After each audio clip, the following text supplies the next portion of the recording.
over head to head. It's time for some Roto talk. Welcome into Fantasy Baseball today on Thursday, February 27th. I am Frank Stampfl, joined by Scott White and Chris Towers. Today on the show, we are doing Roto strategy. We'll take a look at category targets from 12-team leagues on CBS last season. Can you punt and still win? Plus sleepers for each category and the latest news/StatCast data from Wednesday's action. But let's jump right in and get into the Roto talk, also known as Rotisserie or 5x5, the most traditional way to play fantasy baseball. Usually there are 10 categories: 5 hitting, batting average, runs, RBI, home runs, and steals, and 5 pitching: wins, strikeouts, ERA, whip, and saves. The goal is to rank as highly in as many of those categories as humanly possible. Scott, we will start with you. Do you have a general Roto strategy that you are employing this season, and has it changed over the past couple of years at all? Well, I feel like, and this is, I know, a frustration for some of our listeners, but I feel like we kind of default to Roto talk most of the time on this show. So I feel like most of the strategy points I've been giving throughout have been mostly with Roto in mind, unless I've said otherwise. And so, you know, obviously emphasizing hitting early, at least my first 5 picks, generally. Sometimes it's gone to my first 7 picks, taking a hitter. Basically, taking hitters till I think all the stud hitters are gone. And it hasn't been my approach every year. I would say generally in 17 years doing this job, 14 of those years that's been my approach, or I don't know, most of the years. But I think the player pool is especially geared for that this year with how deep the mid-tier is at starting pitcher, and really more than the mid-tier, the mid to high tier at starting pitcher goes so deep that basically every time I do a Roto draft this year, I push it to its limit, and I think, I probably could have pushed it a little further waiting on pitching because of how good I felt my pitching staff looked at the end. You know, obviously you got to balance the categories. I try with hitters to be especially careful with batting average early, not get too many low batting average guys, because that's a difficult category to make up for. Usually there just aren't many batting average specialists who don't also hit for power. And if you're a batting average specialist who hits for power, you're just an early rounder. Yeah. So yeah, that's probably the main point in terms of focusing on categories. Yeah, I would say the biggest one for me is I would prefer, if at all possible, to avoid relying on true specialists, guys who are not just like really good in one category, but I want to avoid guys who are really bad in multiple categories. And that's why, you know, as we've talked a lot this preseason, like I tend to shy away from Elly De La Cruz at his price, because especially in those early rounds, getting a deficit in multiple categories can it's not that it's hard to overcome. It's just, it locks you out of a lot of value as the draft goes on. And then when you're talking later on, like I would really prefer not to have to draft Bryce Harper. I'd really prefer not to be in a position where I have to go out and get a guy who is almost certainly only going to help me in stolen bases. So that's more what I'm looking for, is just avoiding guys who are zeros or huge negatives in multiple categories. If it's one, like, you know, the 4 category guys, or, you know, a power hitter like Kyle Schwarber who might hit 230, you can live with that. You can build around that because they're helping in multiple categories. It's more the Luis Arias, the Bryce Harpers, the guys who just, there really isn't a path to helping in more than one category for those guys. I think that's the ideal for sure. And Bryce Harper specifically, I just don't like Bryce Harper. I think he's going to be a big liability in batting average. What did he do to you, Scott? But I don't mind it as much. I will say this. We've talked, yesterday, obviously we talked about head-to-head leagues and we talked about how they have smaller lineups and you need to make sure you get impact in every spot, whether it's categories or points, really. That's less of a concern in Roto. You have 14 hitter spots to play with. You're going to have a weakness somewhere. Right. As long as you don't overdo it in something, if you have to take more of a specialist in one of those spots, it's fine. It's fine. You're not going to get impact out of all 14 spots. That's just not realistic. So it's really more about finding that balance. And one strategic point specific to this year that we've brought up a few times in the off season here is that stolen bases, there's less pressure to get them early. I know you were saying, Chris, you don't want to neglect them so much that you have to get a stolen base specialist, but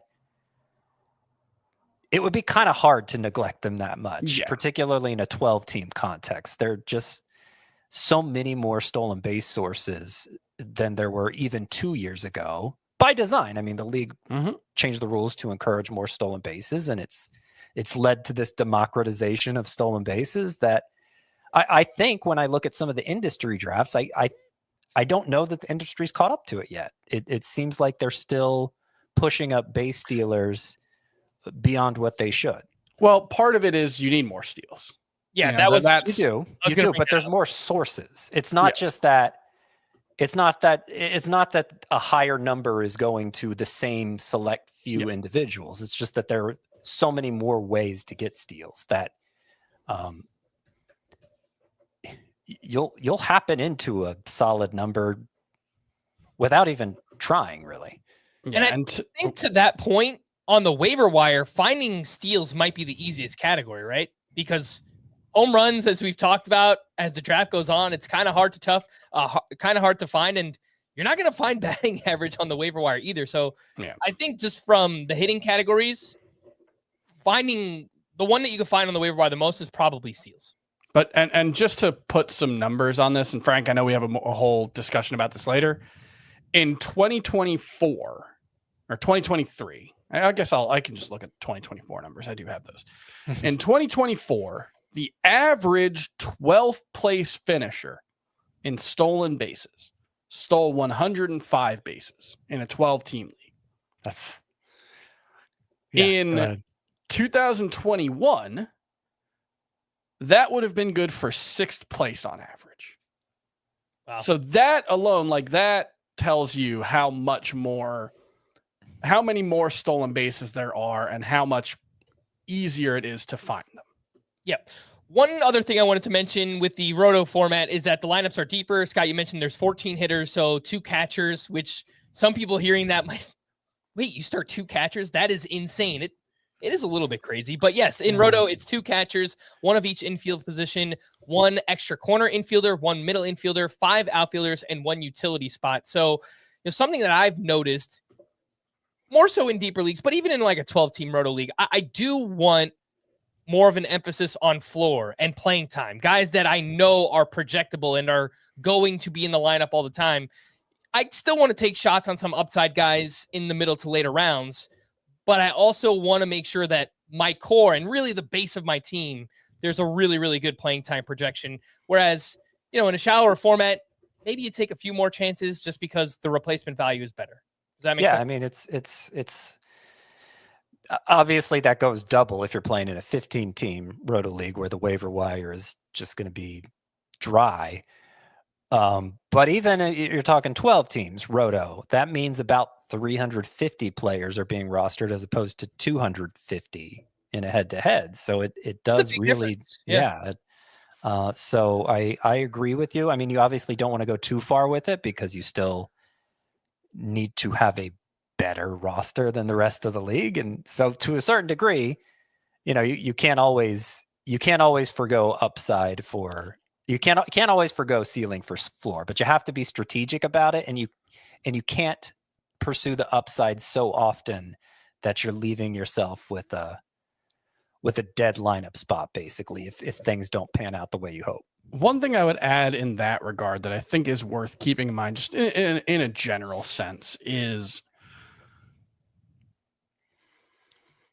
playing time drives so much of fantasy value because 7 of the 10 Roto categories are volume based. And so we talk a lot about volume in head-to-head points because it's specifically directly the scoring. But in Roto, when you're talking about projections, I think it's when it's most important to look at. The difference in values between one player versus another, a lot of it will just come down to who has more playing time. And that's how it works, right? Like if you play 162 games, you're going to be pretty valuable no matter what. Wyatt Langford wasn't that good last year, but he played basically the whole season. Like he missed a little bit of time, but he was mostly out there and ended up being like a $10 player as a result of that. And so the problem, and Ariel Cohen talked about this when he was on the pod, and he talks about this a lot with projections, is that's the hardest thing to project is playing time. And the projection systems that do the best with playing time are often the most accurate because that's such a big part. And so if you have 2 players who are projected for a similar value, but one's projection's 135 games and one's 155, you probably should just take the guy with the lower playing time projection, because if they play the same number of games, he'll probably be more valuable. That's not always the case. We know some guys are more likely to miss time. Some guys are less likely to miss time. But that is something I will say is that you can screw yourself over basically drafting a player at their ceiling if their projection carries a 155 game projection. Yeah, that last point is one I was going to make as well, is I don't know that you can necessarily just take the player that's projected for less playing time, but same projected numbers if they're an injury-prone player, right? Like if this is someone is, or if they're a platoon guy, or if their role's uncertain. A projection. This goes into. Oh God, Scott, we only have an hour. Come on. He may be projected for 135 games because the range of outcomes is 150 games or like 90 games because he doesn't really take to a full-time role. So, obviously I would hope everybody listening has their own personal expectations for every player and doesn't just rely on rankings. Obviously use your reason. How likely is it that this player is not going to be the full-timer you need him to be to occupy a spot on your team? And if it's too likely to justify, or you already have too many players like that on your team already, maybe you steer into the safer high volume guy. I also think it's worth thinking about things in terms of paths. So like how many paths does a player have to hitting their upside versus how many paths do they have to their downside? If that makes sense. Like, if there are 10 possible and 7 of them are good and 3 of them are bad, that's the way I try to think of it, is like, how many ways can it go right for a player is one of the ways I try to think of it when I'm thinking about upside and ceiling and all that. All right, let's take a quick break. Before we do that, just a programming update. Tomorrow we'll have a mailbag. We'll be live with that on at night on YouTube. And then we have a bonus pod with Jeff Zimmerman coming out on Saturday. And then starting next week, we will have 6 podcasts per week leading up to the start of the season. So there will be a podcast in your feed Monday through Saturday. The Saturday one will be a mailbag every week. Technically, it's 7 podcasts because one of those is going to be a live mock draft, which is broken into 2 podcasts. So content, enjoy all the content. There's a lot of it coming your way in March. And if you do enjoy that content, make sure to hit the like button and subscribe to the YouTube channel if you haven't already. We have crossed 29,000 subscribers and we are marching towards 30K. Let's take a quick break. We'll be back right after this. Who's in? Who's out? Let the madness begin. The NCAA Men's Basketball Championship Selection Show on CBS and streaming on Paramount Plus. Welcome back in Fantasy Baseball. Today we are talking Roto strategy, and here is what you needed on average to finish 3rd place in each category in 12-team Roto leagues on CBS last season. Why do I say 3rd place? Because if you shoot for 3rd place in each category and you achieve that goal, you most likely will win your league, because that will assure you 100 points in a 12-team Roto League. And that most likely will be competitive in that format. So third place in each category last season, 259, 1,024 runs, 292 home runs, 991 RBI, and 193 steals. If you look at this on a per player basis, it's 73 runs scored, 21 homers, 71 RBI, and 14 steals. On the surface, that might sound pretty easy, right? That's not too bad. 21 homers, 70 runs, 70 RBI, 14 steals. We could do that. When you factor in you're starting 2 catchers, you got to go 5 outfielders deep. You've got a middle, you've got a corner. It gets a little bit tougher. So, just keep that in mind. It's not that easy. I don't know if either of you pay attention to like tracking stats or trying to achieve these goals, but I generally have a loose idea in my mind of, yes, this is kind of what I want my players to average out to at the end of the draft.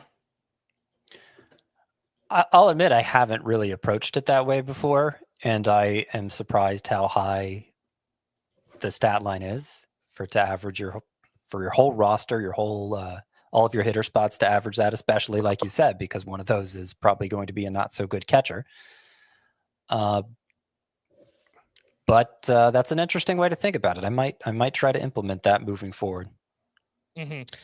Chris, hearing what you need per player just to finish third place in each category, does that shape how you are approaching hitters in Roto Leagues this season? No, not really.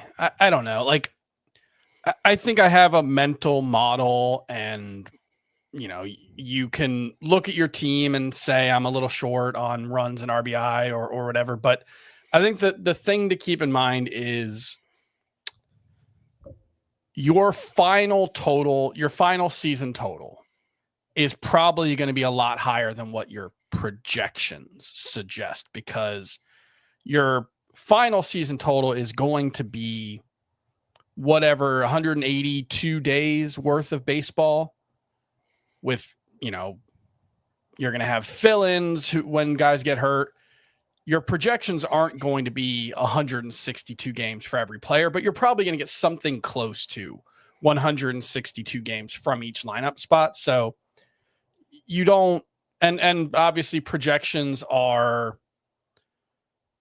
a median, and X number of players are going to overperform and X number of players are going to underperform. And whether you win or not probably comes down more to how many of your players overperform rather than whether you hit your projections. So I don't think, like, we're going to talk about Jonathan India later. I think Jonathan India's projections are vastly understating a lot of what he's capable of this season.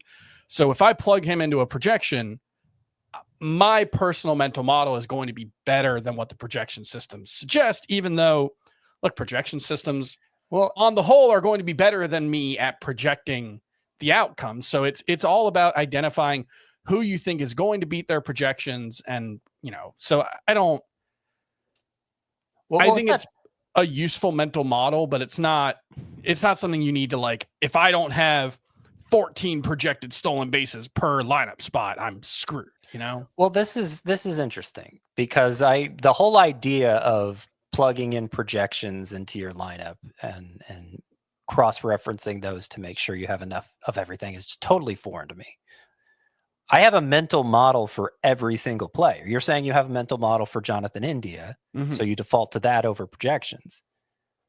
But considering you do what you do, I presume you kind of have a mental model for every player. You still reference projections more, or do you just default to your mental model? I mean, you can technically, if you are tracking this, if anyone's doing this, you can kind of just project the players on the spot to what you think they're going to do. Right. Right? And I've done that in the past. Yeah. Like I've kept a spreadsheet and keep track of. Well, mentally, you don't have to keep a spreadsheet to do it. I just assume that's the way the layman drafts is. Yeah. They have an idea in mind for what they think a player is. But it's not, I need 292 home runs and I only have 265, right? Because that's not how it's going to work out. What I think when I say I might think about implementing this stat line. So the average player to finish third in everything, the average hitter, you said, Frank, just to go over it again, 259 batting average, 21 homers, 14 steals, 73 runs, 71 RBI. Yep. Just knowing that's the average player. If I see at any one of those categories, my mental model matches up with it, I will know that's average. That is the average of what I'm aiming for. Mm-hmm. Yeah. And I did just want to bring this up because I know a big talking point this offseason has been targeting batting average and power early on, and you can get speed in the middle, late rounds, maybe even find it on the waiver wire.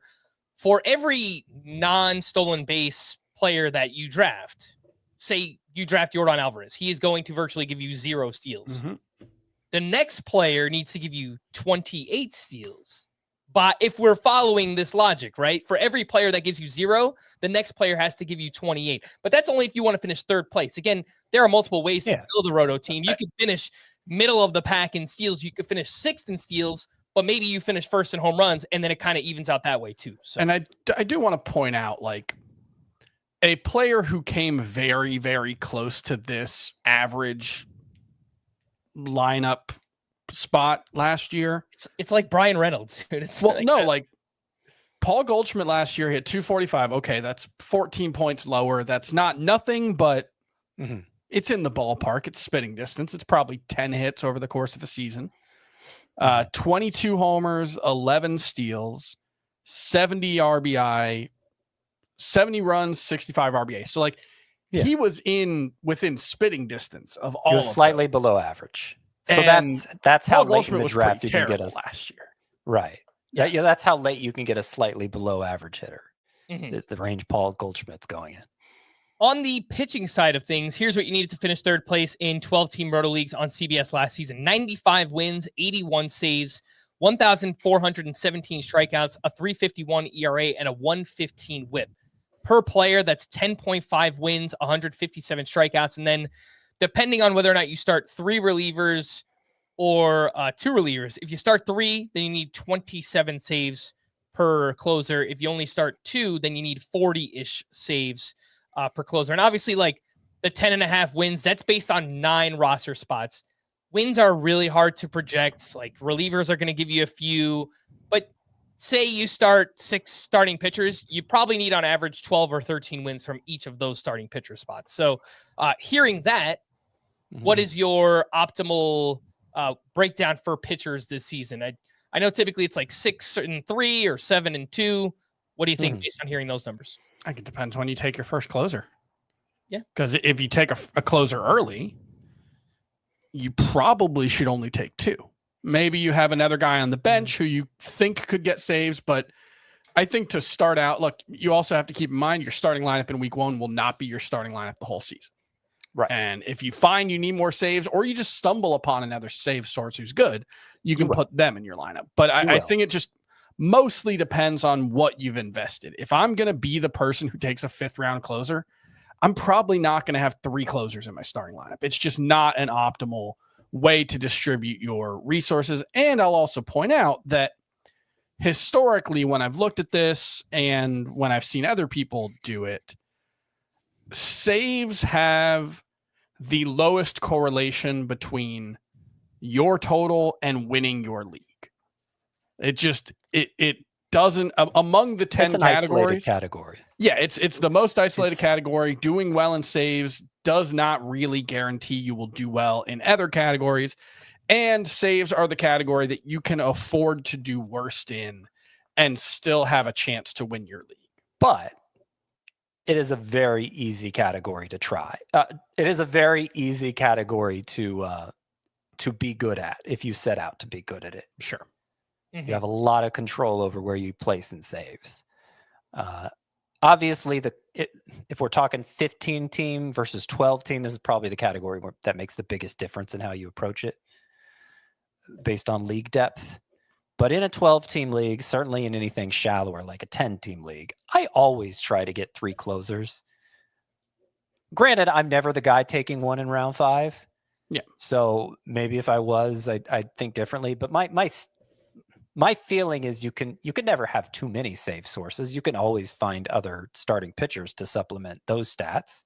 And people will always be willing to trade for closers in leagues where trades are allowed. That doesn't mean if closers are getting pushed up and it's really going to harm me somewhere else to take a third closer. That doesn't mean I'll absolutely do it. But if it gets to the end of the draft, not the very end of the draft, but if it gets kind of late and Kyle Finnegan's sitting out there, or even like Calvin Fauché, it's like, why not? I don't know if I'll need these saves. Or at some point, I'll probably want to plug in a third closer, even if it's not the default lineup for me. So why not? Let's talk about punting. First, if you play on the NFBC and there's any type of overall component, you cannot punt, period. If you want to try and compete in the overall, I mean, you can punt, but you might win your league. You're not going to compete in the overall. So just keep that in mind. It's a completely different animal. If you play in a standalone Roto league without an overall, you can punt, but it's really, really hard. Chris, is this something that you have tried? Would you recommend trying to punt a category and still trying to win your standalone Roto league? No, I don't think you should recommend it. I think if it happens, it happens. You will find weaknesses along the way. Now, there is a big difference between punting a category and not specifically targeting a category in your draft. And we're talking about saves mostly. That's really, at this point, it's kind of the only category that you can punt because, I don't know, man. I guess you could punt steals, but yeah, you're kind of going out of your way to do it, like we were saying before. It kind of means you're passing on good players to punt steals, whereas saves, you could just not draft a reliever.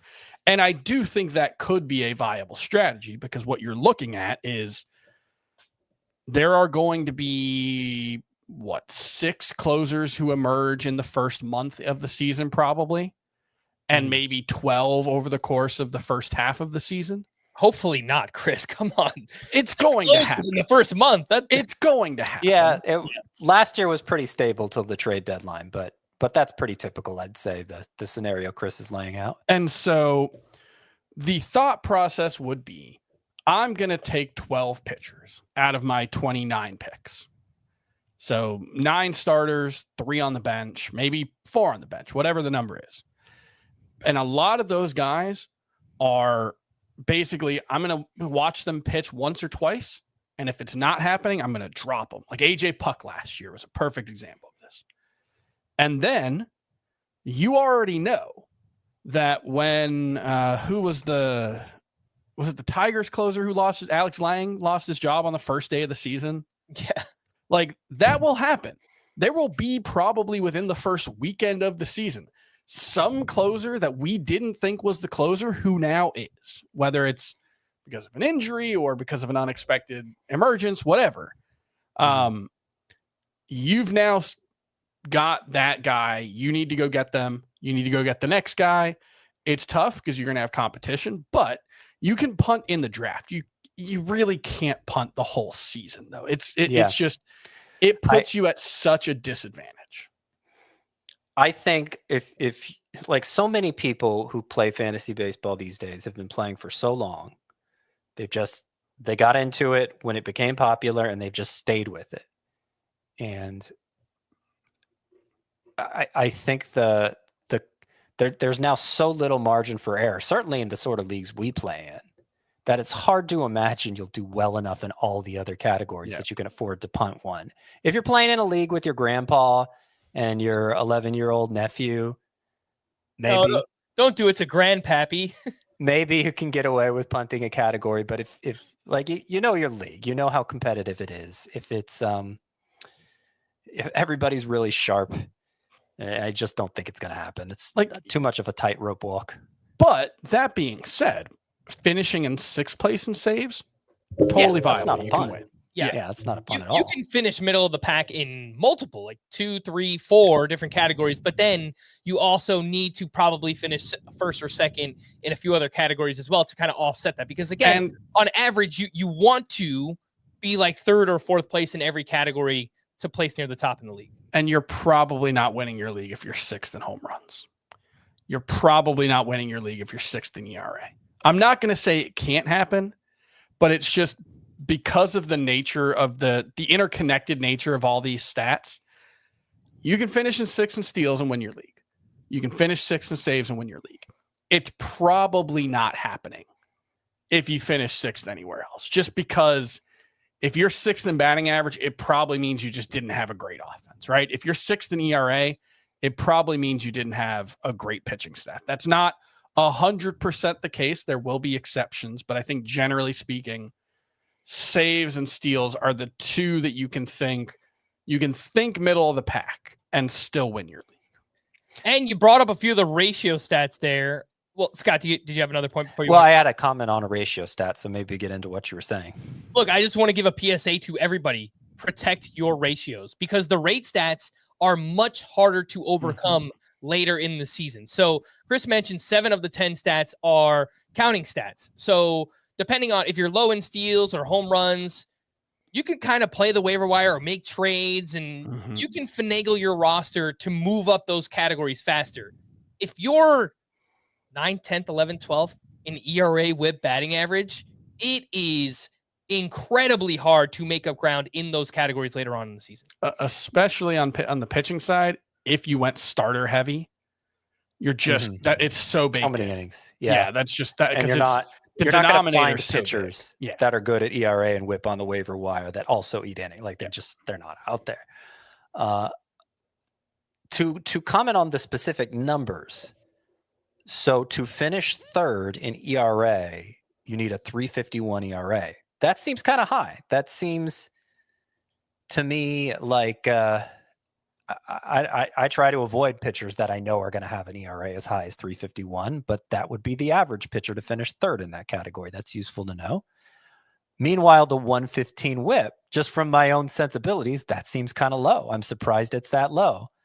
Maybe it's because when I started this, a good WHIP was like 125. I know that's not the case anymore, but 115 seems especially low. There are some aces we think of who I don't expect a 115 WHIP from. So I've heard a few people mention this year that you should draft pitchers for WHIP. And I do remember a long time ago, I kind of had a saying where if I, ranking the categories by priority for pitchers, I went strikeouts 1, WHIP 2. And I kind of haven't talked about that much lately, but maybe I should start talking about it again because 115 WHIP does make it seem like, if you want to finish 3rd in that category in a 12-team league, you got to be really conscious of what your WHIP looks like. And it's just a forgotten category, right? To me, on the hitter side, runs is kind of the forgotten category where you could just, forget about a little bit. You have middle of the order guys. Yep. Maybe you're not thinking about top of the order guys that can maybe give you more runs scored. And then on the pitching side, it's WHIP because where the first number you see is ERA. Then you're thinking about strikeouts. And so you go deep enough into your starts to give me wins. And, WHIP usually on the end. Maybe it's not in the back of your mind as much as it should be. But yeah, I think WHIP and runs, those are kind of the forgotten on each side that you want to make sure you are paying attention to. Yep, absolutely. Let's take our final break. When we return, I got a few other talking points here. Then we'll talk some news and notes, some category sleepers right after this.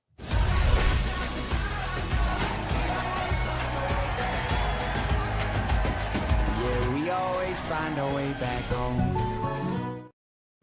Welcome back in Fantasy Baseball. Today we are talking Roto strategy. And do you guys ever think about early round hitters in terms of pairings that make sense together? Or is it just, hey, best player available, let me grab Aaron Judge with Freddie Freeman. I don't care that I'm not going to have steals because we've talked about this before, and there are pairings that make a lot of sense in the first 2 rounds, like Aaron Judge and Trey Turner. You get a little bit of everything. Ellie De La Cruz and Freddie Freeman. Well, even that you might be a little bit light on home runs, but the batting average from Freeman should help out Ellie, or Juan Soto and Jarren Duran, right? These are just top of mind things that make sense. But do you guys ever think about planning out your Roto draft based on like pairing players together that complement each other? Not as much as you seem to.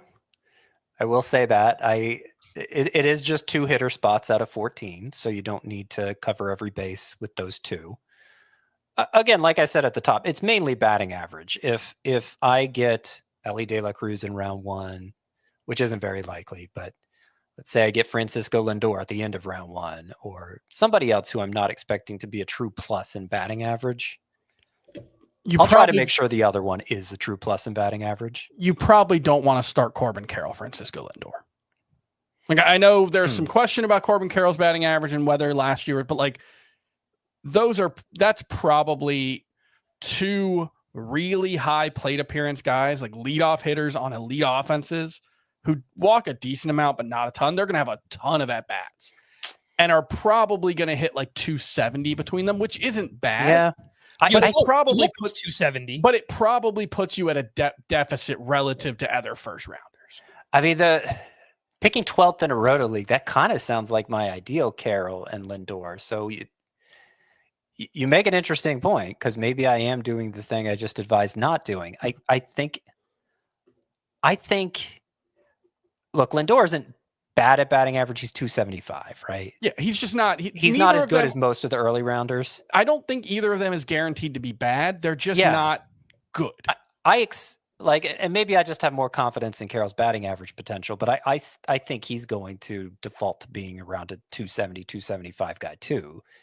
And so that, you end up weaker than maybe most teams with those guys as your first two picks. You end up weaker in batting average. I just think it depends. I think I'm willing to, for how good they are in the other four categories, I think I'm willing to live with it though. I would just say you look at like the way ADP works out, and like you start with those two guys, and then you come back in the third at the end of the third round, and Matt Olson's the best player available. You might not be able to take him. Sometimes he's good for batting average. Sometimes he's bad for batting average. Most likely outcome is like a 250 or 260 batting average. Or like, I mean, he goes back and forth. Like O'Neal Cruz. You probably, I think not O'Neal Cruz. What it comes down to is not, these guys are definitely going to sink your batting average. It's what we've talked about with Ellie De La Cruz and the way you have to manipulate the rest of your draft around him. So if you maybe it's Jose Altuve you take. Maybe it's William Contreras you take. Maybe you take Jose Altuve. Maybe you take Corey Seager. You got to probably take a couple of guys off. You can't take Pete Alonso. Right. In the third or fourth. Right. Round. Yeah. It does kind of hem you in. Yeah. Yeah.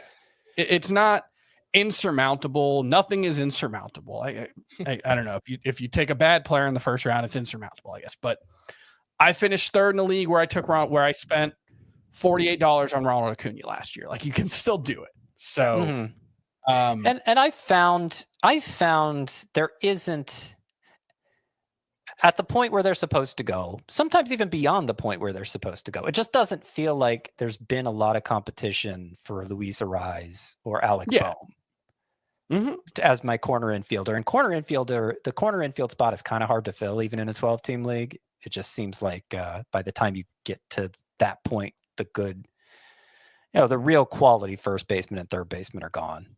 So I find I'm ending up with them a lot. Yeah. It's interesting when I brought up the pairings here.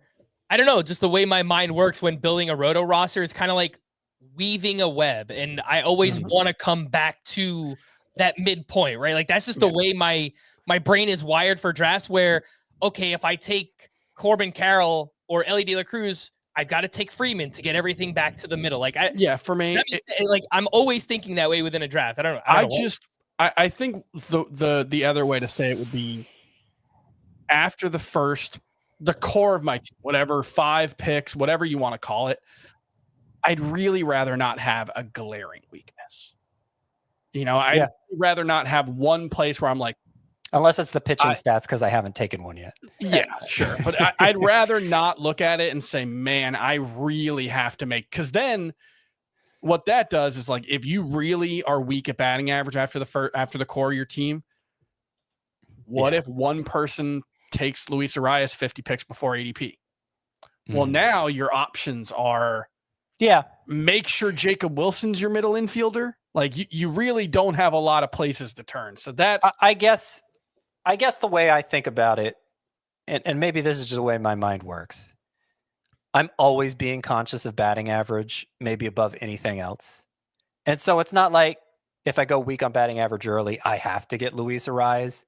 I'm constantly feeding that beast, opting for the guy who I think has a chance to hit 280 rather than settling for the potential 230 hitter. But if you take Lindor and Carroll together, Scott, then you're not getting that 280 batting. No, So I'm saying, no, I don't yeah. need to hit 280 as a team. I'm just saying, when in doubt, go for the guy who I think has a chance of hitting 280. And when I say has a chance of hitting 280, that includes like Brandon Nimmo, who hit 220 something last year. Yeah, and I think he's not normally Corbin Carroll hit hitter, 280 as a rookie, right? So it's his not, XBA was a lot lower, but yeah, he did hit 280. Yeah, I have a 15-team Roto League, Chris, where I started my team Lindor and Carroll, and I mean, look, I was like, the batting average is not great. Look, you just locked in 50 plus homers and 80 plus or 65 plus steals, so like, yeah, there's plenty of value in that, and you've got the biggest. You don't have to think about runs ever again if you draft those two guys at the top, right? Like, so that I'm not saying it can't work. It's just, you've got to know, and you have to be conscious of where you go the rest of the way. Because if you take another iffy average stolen base guy who hits leadoff, now you've probably reached overkill point. Yep. Which players are better in Roto than in head-to-head points leagues? So hitters who provide power and speed, but maybe not great plate discipline, those are the ones that stand out. Hitters who don't walk much, but maybe offer a strong skill like power or speed. Someone like Jake Berger comes to mind with that. Platoon bats are much easier to use in Roto than they are in head-to-head points. Per inning pitchers are more valuable in this format. Strikeouts matter much more in Roto than they do in head-to-head points. And closers, which we've talked a lot about the past couple of days. In head-to-head points, you can get away with waiting your last two picks like Scott did yesterday and just grabbing your closers then. In head-to-head categories, obviously they matter a lot too, but in Roto, you need closers because, again, you don't want to punt any of those categories. So some specific hitter names: Elly De La Cruz, Fernando Tatis. And by the way, by saying they're better in Roto doesn't mean they're bad in points leagues. People will often overthink that and say, like, Trey Turner for years was like a 3rd round pick in Roto or head-to-head when he probably should have just been a 2nd round pick. Yep. So Elly De La Cruz, Fernando Tatis Jr., Julio Rodriguez, Jazz Chisholm, Trey Turner, O'Neal Cruz, Michael Harris, CJ Abrams, Teoscar Hernandez, Brenton Doyle, Jordan Westberg, Luis Robert, Mark Vientos, Jake Berger. Those were all names, I think, in the top 120 ADP that really stood out to me better in Roto. And then on the pitcher side, Dylan Cease, Blake Snell, Roki Sasaki, we think. Tanner Bybee, Freddie Peralta, Jared Jones were names that stood out. I would also say some of the whip specialists, not whip specialists, but like Bryce Miller, Bailey Ober have decent strikeouts, but pretty average-ish, really good whips. They obviously help you directly in both of those. I think those are probably guys who are better in Roto than head-to-head as well. The only starting pitcher who I tier higher in either format, I put him in a whole separate tier, different based on format, is Blake Snell. Yeah. I have him a tier higher in Roto. That doesn't mean there aren't other pitchers who are more or less valuable in the format, just not so much that I put them in a different tier. There are more hitters that are like that. Bo Bichette is better than Roto. Yes. Better in Roto, not better than Roto. He's not better than an entire scoring format. I think Luis Rise is probably better in Roto. Which is weird because he doesn't strike out, right? But he doesn't walk. He doesn't get any counting stats. If you need batting average, he is the perfect pick for that team in Roto. But I think just generally, like, any team could start Luis Rise at second base in a points league and be okay. Yeah. And so he's a tricky one. Brenton Doyle, I think, really stands out as much better in Roto. Even if you think he's going to repeat what he did last year, he was pretty fringy in head-to-head points. Luis Robert, too. It's just, even when he's at his best, he really does not walk. He strikes out a lot. And in his best season, it was 30 homers, 20 steals. That's awesome in Roto, but he's really not going to get on base much, or at least he hasn't so far in his career. All right, let's talk about some news and notes real quick, and then we'll come back to some category specialists, some sleepers in each category a little bit later on. From Wednesday, we had Bryce Harper exited after getting hit by a pitch on his right arm. He is expected to be okay. Aaron Judge expected to bat second this season for the Yankees. Aaron Boone also implied Cody Bellinger or Jazz Chisholm would bat third, at least against right-handed pitching. Freddie Freeman will make his spring debut on Thursday, his first game action since undergoing off-season ankle surgery. Wyatt Langford has resumed light baseball activities. He was shut down last Friday with a mild oblique strain. Phillies pitching prospect Andrew Painter has ditched his cutter and added a changeup as his fourth pitch. Liam Hendriks touched 96 miles per hour while tossing a scoreless inning in his spring debut. The last time we saw him healthy in 2022, he averaged 97.6. So not all the way back to that, but I thought this was an encouraging sign from Liam Hendriks. And Jock Peterson started at first base. Just thought it was a little bit interesting, right? If Jake Burger needs a day off here or there, maybe we can get Jock Peterson first base eligibility at some point. I just love Liam Hendriks. He was asked why he wants to be the closer, and he basically said, I believe the direct quote was, I don't know if I can say it because it's a slang term in another country, but he said, you look like a doofus if you get excited and pump your fist after getting an out in the 7th inning, and you look cool doing it in the 9th. Okay. Great. I'll quote. say his velocity readings in this game, getting it to 96. It's really the first time I've taken him seriously as a closer candidate. I didn't think after all he's been through physically and at his age, he would be able to recapture it, especially the velocity reports we'd been seeing up to that point. I still consider Aroldis Chapman the front runner for saves in Boston, but it could happen for Hendriks. Yep. Some StatCast data from Wednesday's action. Corbin Burns' velocity was still down a little bit compared to last year, but it was much better than his first spring start. So pretty sure he'll be fine. Max Meyer only threw 1 inning, but he aired it out. His fastball was up 2.3 miles per hour. His slider was up nearly 4 miles per hour. He was throwing a 92 mile per hour slider here on Wednesday. He mentioned big offseason in the weight room for Max Meyer. He also talked about wanting to throw a sweeper. Didn't see any of it today, but I think if he does introduce that, the arsenal kind of starts to make a little more sense because if it's a 96.5 mile an hour fastball, that's huge. But it's a gyro slider, which should help against lefties, and a sweeper to get righties out. It's a very encouraging first start from a guy who needed to give us some reason to have any interest in him. Tomoyuki Sugano, who came over from Japan, he signed with the Orioles this offseason. He threw 2 shutout innings in his debut. He used 6 different pitches and averaged 92.1 miles per hour on his fastball. The splitter was his most used pitch. Tarek Skubal, 2 shutout innings. He averaged 98.4 miles per hour on his fastball, which was up 1.5 miles per hour compared to last year. Skubal, you're good, man. You're great. Just the way you are. Let's not blow the arm out here in spring training. All right, let's take it easy, guy. Gavin Williams, 2 perfect innings with 3 strikeouts. He had 7 whiffs on 34 pitches. No cutters. Remember last year he started using this cutter instead of his slider. It was just fastball, slider, curve, and he threw 1 changeup. So I thought it was a little encouraging there for Gavin Williams. Maybe all of those people who know something I don't know, maybe they actually know something I don't know. Because that's an encouraging first start for Gavin Williams. Yeah, he was coming back from the elbow injury last year, and there was some speculation maybe he wasn't throwing his slider as much because it hurt his elbow to do that. So an entire offseason where he's healthy, and hopefully no problems here for Gavin Williams. Mitch Spence of the Oakland A's threw 2 shutout innings. 2 shutout innings. Fastball and sinker were both up 2.5 miles per hour for Mitch Spence. I mean, it's like AL only, but we'll see if he keeps the velo up. Marlins catcher prospect Augustine Ramirez hit a single 115 miles per hour.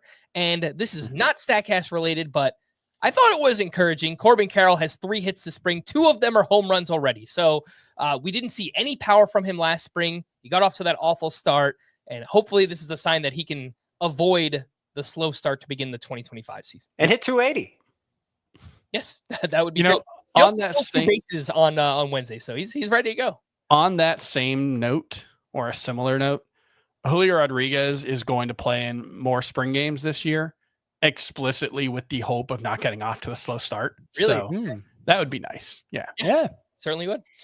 All right, let's wrap up with sleepers in each Roto category. You can use this in a head-to-head categories league as well if you're just trying to find specific stats later on in your draft or off the waiver wire after you draft, whatever it might be. Batting average. We've got Yandy Diaz, Jung-Hoo Lee, Alec Boehm, Jacob Wilson, Brendan Donovan, Lourdes Gurriel, and Masataka Yoshida. Anybody else come to mind as a potential batting average help later on? I mean, you didn't mention them, the most obvious, who we've mentioned a few times this show, Luis Arise. And I thought maybe it was just because he's going too early, but he's going after some of the names you mentioned. Yeah, he's going like 190. I felt weird calling him a sleeper just because he's like the biggest standout in the category. Yeah. But yeah, I I guess see what you mean. Yeah, the two I highlighted were Jung-Hoo Lee and Jacob Wilson. Lee looks like he's either going to bat leadoff or third for the Giants. We didn't really get to see anything from him last year. He played 37 games and got hurt, but he's healthy now. He's already homered in a spring game.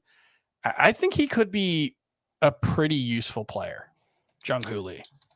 Probably worth, he goes a little early, but probably worth mentioning Stephen Kwan here. Yeah. Potentially Xavier Edwards, though he's still kind of a mystery box. If he's going to be good, it's because he's good at batting average in addition to steals. I would definitely put Nico Horner in this category. Yeah. His injury has him going later than he would otherwise, and he, in theory, will be helpful both in batting average and steals, which is fine. Part of the reason why I find him so handy to draft. Luis Rengifo was good at both of these things last year. I'm skeptical that he will remain good at both of them. I'm not sure he'll remain good at either of them, but he was good at both of them last year. Yeah, steals and average. Yeah, Luis Rengifo, but obviously we're talking about batting average specifically now. Yeah, I guess we'll stick with those for now. And if he gets a chance, Chandler Simpson from the Rays, prospect. We want to mention a prospect who he hit like 350 last year in the minors. It was mostly in the low minors, if I remember correctly, but he had huge contact rates and batting average skills. So a couple of guys that maybe if you're just looking at the numbers, you won't think of them as helpful in batting average, but I think they're more likely to be than not. They're more likely to be a help than a hindrance. Let's put it that way. One is Vinny Pasquantino, and one is Alec Burleson. Yeah. I want to talk myself into Burleson. I like the player. I like the skill set. He doesn't strike out. He doesn't hit the ball extremely hard. It just reminds me so much of Josh Naylor. I'm just convinced that he's not going to play against lefties, and he probably shouldn't. He's been bad against lefties in his career, so it kind of just cuts off some of the upside there for Burleson, but I do kind of like the skill set. Also, Gabriel Moreno, he only hit 266 last year, but relative to the number two catchers, that's actually very, very good. And I want to say when he returned from injury, Alejandro Kirk and I think Ivan Herrera too. Yeah, potentially. Freddie Fermin hit for a decent batting average last year, as did Connor Wong. I'm less convinced about either of those guys, but getting a catcher who hits better than 260 is actually kind of a big deal. From July 1st on last year, Gabriel Moreno hit 325. Oh, wow. I didn't realize it was that good. Yeah.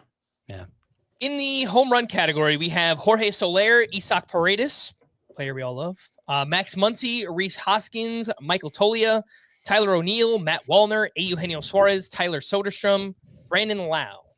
Anybody else come to mind? Davison De Los Santos, if you're looking for a sleeper prospect. Don't know if he's going to make the Marlins, but if he does, he could potentially be. I mean, he had 40 homers between AA and AAA last year as a 21-year-old. You do not see that very often. Kerry Carpenter maybe would fit this description, particularly if he gets his way and gets to play against left-handers more. AJ Hinch does not sound persuaded, for what it's worth, me reading between the lines there. But Kerry Carpenter is trying to prove this spring that he can hit left-handers because he wants to be an everyday player. Did you mention Max Muncy? Yeah, you got Max Muncy here. Yeah, maybe you hit the biggest ones already. I think we're probably ruling it out because of the elbow injuries, but Giancarlo Stanton, if he is healthy, will hit a bunch of homers. I mean, Byron Buxton when he's on the field. On a per game basis. He puts up 30 homer paces. Tyler Soderstrom, potentially. That's more of a 15-teamer. Yeah, we probably hit the biggest guys. Runs are a tough one because, I mean, it's really just the best hitters are going to score a lot of runs. Yeah. Oh, Ryan Mountcastle for home runs. Potentially, yeah. Yeah. But we mentioned the name Jonathan India earlier. I think that one makes a lot of sense. He's going outside the top 200, should lead off for the Kansas City Royals. George Springer, we're not sure if he's going to lead off or bat in the middle of the lineup just yet, but he has been a leadoff man for the majority of his career. Jurickson Profar could lead off for the Braves while Ronald Acuna is out. Gleyber Torres should be up near the top of the lineup. Yandy Diaz, Willie Castro maybe with the Twins, but this was a tougher one to find. I put together my lists before I looked at yours. You pretty much covered everyone I wanted to talk about. All right. Go ahead, Scott. Okay, I opened my mouth and then I'm not sure anything was intended to come out of it. This is one reason you might want to pay halfway pay attention to on-base percentage in a Roto league, because it does have a very strong correlation to runs scored. So just keep that in mind. Did you have, Stephen Kwan, but he tends to go earlier. Yeah. I mean, I think you basically covered it. Yeah. There are players like Carlos Correa who could be good in 4 different categories who I would qualify as a sleeper, but not necessarily like a standout in any given one. Jung-Hoo Lee could be a run sleeper if he's hitting leadoff for the Giants. Scott, to your point about just on-base percentage, Jorge Soler always runs good OBPs, and I believe last year, even in a down season, he had 84 runs scored with the San Francisco Giants. So, and they're expecting him to hit first, second, or third in that lineup, which also helps. Yep. Brendan Donovan, does he score a lot of runs? Lars Nootbaar, if he could ever Mason Wynn could steal 85, 90 bases as the leadoff hitter for the Cardinals. He could steal 90 bases, Chris? That'd be a huge season, but he could also score 85 to 90 runs. Yeah. Brendan Donovan scored 65 runs last year, so let's scratch that. RBI, a lot of the same names as home runs, but Eugenio Suarez, Nick Castellanos, I think makes sense in the middle of that lineup. Alec Boehm, I believe, right at 97 RBI 2 years in a row. Andrew Vaughn, Isaac Paredes, Rhys Hoskins, Nolan Arenado. As long as he's there, he's going to hit in the middle. Yeah, Arenado was one I thought of. Max Muncy, yep. Potentially Michael Conforto. Yep. Based on where he's batting in the Dodgers lineup. Anybody in the Dodgers lineup. If Alex Bregman's ADP doesn't go up, I think he could be an RBI, relative sleeper, I suppose, to his value. Yeah, I mean, it's like him, guys like him, Mark Vientos, if he's batting 4th or 5th in that lineup, Brandon Nimmo, if he's batting cleanup for the Mets. I mean, gosh. Vinny Pasquantino and Josh Naylor are both going to be RBI standouts relative to their overall production. They should drive in more runs than you would otherwise think, because they have very contact heavy approaches while hitting for power. So those are 2. I'm gonna say if Mountcastle hits and if Isaac Paredes hits. You love Ryan Mountcastle. You got Paredes in here already. Yeah, I do love Ryan Mountcastle. There you go. Let's go. Let's get it done. Maybe Andrew Vaughn. Yeah, I threw him in there just because he's going at 3rd or 4th in their lineup. Okay, he's in there. Okay, I didn't see him. Yeah. For steals, we have Victor Robles, Xavier Edwards, Jake McCarthy, Bryson Stott, Cedric Mullins, and Andres Jimenez, Michael Garcia, Lane Thomas, Tyler Fitzgerald. Maybe Victor Scott this year, Chris? Could be. Absolutely. Looks like he has a decent chance to be the starting center fielder. He hit a home run the other day. He did hit a home run. It was like a 99-mile-an-hour exit velocity, but it was a home run. I think if they hold on to Arenado, based on what I've been reading from beat writers, they're probably going to play Nootbaar in center just so they can get Gorman at second, allowing Brendan Donovan to play left. But a trade for Arenado involving Arenado could still happen. And I do think Scott would be the favorite to start in center field if it does. I do actually have one name you didn't mention here, Frank. All right. Finally happened. Jacob Young. Yes. Stole 33 bases last year. He's a very good defensive player, so he's probably going to play a lot. I saw some pictures that he's jacked up. Oh, he's I think there was a quote that I saw from him where he was like, I need to give the photographer some money because I am not actually that big. He also scored 75 runs last year, which I didn't realize, which is decent for a guy that we kind of think of as just a steal specialist. So I think there are a lot more steal specialists than this too. I mean, Luis Rengifo, who I mentioned before for batting average. If Matt Shaw is good, he'll be contributing in stolen bases. Zach Geloff, Tyro Estrada, even though he had 2 steals last year, usually he gives you more of those. Tommy Edman, your boy Zach Veen. Yeah, if he finds a way into the Rockies lineup, I know he's been hitless since I talked him up. So I have is there any room for Jose Caballero to play? Because he's stole 47 bases last year, I think. I don't really see it outside of a super util, but yeah. I think him and David Hamilton for the Red Sox will find their way into 300, 350 at bats, which could possibly give them 30 steals. It's just obviously you're sacrificing a ton everywhere else to get them in your lineup. You want to know a true Terrence Gore-esque stolen base specialist? Give it to me. I think I know where you're going with this. Dairon Blanco. Yep. Oh, yes. 56 steals and 277 plate appearances the last 2 seasons. Just literally nothing but steals. Yeah, I think we covered. I think if we took longer, I could come up with a bunch more names. This feels like a category that you can really. I'll mention. TJ Friedel could potentially be one. The other outfielder, Jake Fraley. Willie Castro has been a good source of steals. Tyler Fitzgerald stole a bunch of bases last year and is super fast. That is the one skill you can count on for Tyler Fitzgerald. He's fast. Dylan Moore, I don't really buy it, but he wasn't terrible last year. He was only good at steals. He had 200. Chandler Simpson again. He stole 100 bases last year. If he finds a way into the Rays lineup at some point, he should be a very, very good source of steals. Garrett Mitchell. We can keep going. I think we could go forever with steals. Yeah. Well, let's talk about some pitching sleepers for wins. Seth Lugo, Jose Barrios, Michael Wacha, Christopher Sanchez, Nathan Eovaldi, Merrill Kelly, Yu Darvish. I was looking for pitchers that have high innings pitch per start and are on good teams, and those were the names I found. Kevin Gausman. Yep. He's fairly cheap. Reynaldo Lopez. Don't know if he'll, he set a goal of 30 to 35 starts and 200 innings this year, Chris. I'm glad he has that goal. I don't really buy it, but he's on a good team. And then Christopher Sanchez was my other guy. Yep. Yeah, I mean, if they're on a good team and they go 6 innings with fair consistency, then this is probably the least predictable category, but those are the things you're looking for. So Justin Steele, who was a liability in wins last year, could be a 16-game winner this year. It's totally possible. Yeah, and to that point, I don't know that he's going to help you anywhere else, but Jamison Tyone on a good team, he's going to give you innings. It's more of a deeper league play and more of a streamer, I think, but he was someone that popped up when I was just sorting by the wins category.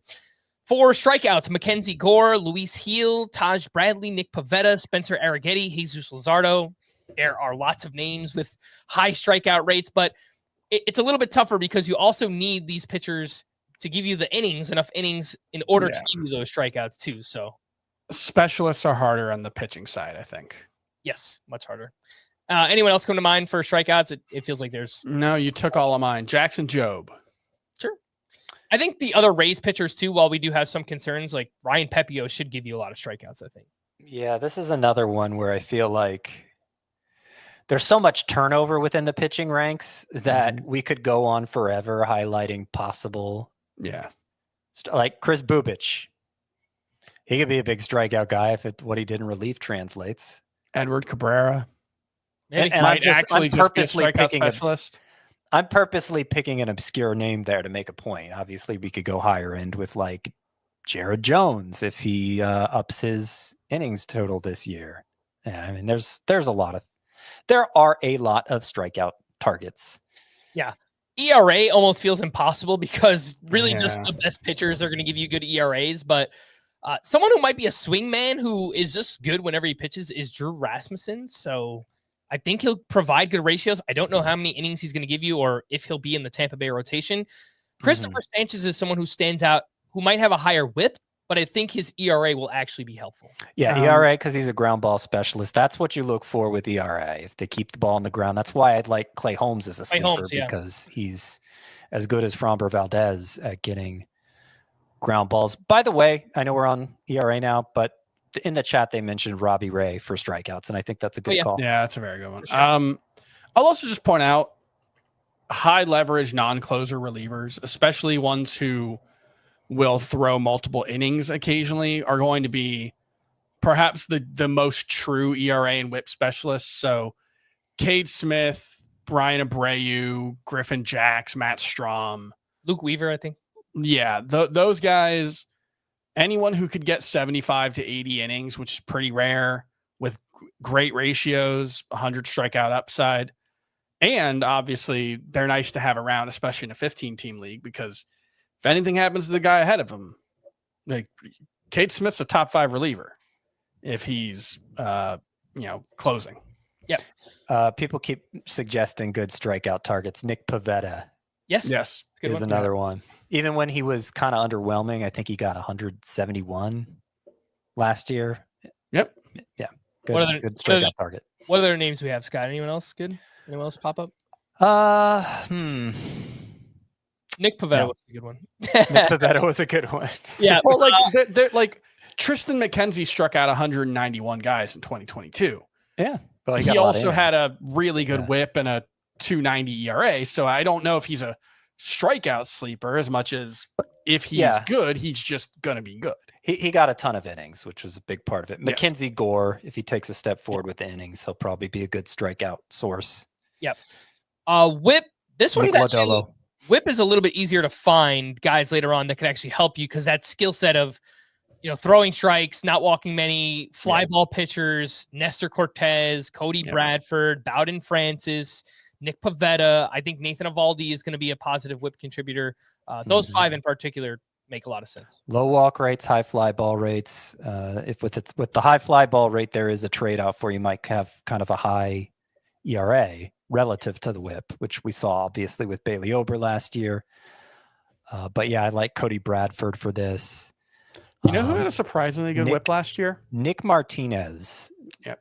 I wanted to just get him in real quick because he became an elite strike thrower last year, and that is mainly what I'm targeting him for in Roto. Very, very late whip help for Nick Martinez. Max Scherzer had a 115 whip last year, even amid all of his struggles. ERA was a little inflated, but he's going outside of the top 200. Looking under the hood, there's a lot to like there with Max Scherzer still. I don't know that he can hold up. Yeah. But it's a different situation to me than Justin Verlander. I don't know. Justin Verlander's velocity was up in his first spring start, so maybe he's going to bounce back. But I'm much more likely to roll the dice late on Scherzer than Verlander, because I don't feel like there's been as much skill erosion there. He's just having a harder time staying healthy. Saves, aka who are your favorite sleepers at relief pitcher? I think AJ Puck is interesting. Edwin Uceta with the Rays. Calvin Fauché looks like he has the job. He's going really late. Maybe Jason Foley, or insert any other Tigers reliever you like. Chris Martin looks like the closer for the Rangers for now. And Orion Kerkering potentially with the Phillies. Yeah, Porter Hodge. For what it's worth, Ryan Presley himself says he's competing for the closer role. So I think all they offered him to get him to waive his no trade clause is he will have a chance to work the 9th inning. I think he'll be the 9th inning guy to start out, but I don't think Porter Hodge is totally out of it. And same thing with Lucas Erceg after they signed Carlos Estevez. They're officially calling that a committee. I don't think it'll stay a committee for long, but it could be that Erceg comes out on top. I would also take the opportunity to mention, again, setup men behind unproven closers, I would say. So I think the Phillies guys, we have a lot of questions there. We don't know if it's Strahm or Kerkering or Jose Alvarado, who actually had more saves than the other 2 guys last year. Griffin Jacks, we think, is a very good pitcher. If Oh, I'm blanking on the Giants closer. I'm sorry, Scott. Ryan Walker. If Ryan Walker, obviously he looked very good last year, but he doesn't have a long track record. Camilo Doval was an all-star prior to 2024. If he's back to being good, it might not be out of the question that Camilo Doval could end up the Giants closer again. Mm-hmm. All right. Well, we are going to wrap there. For Scott and Chris, I am Frank. Thanks as always for tuning in to Fantasy Baseball today. Please make sure to follow and leave a 5-star rating on Apple or Spotify, and we will be back again tomorrow. Bye-bye.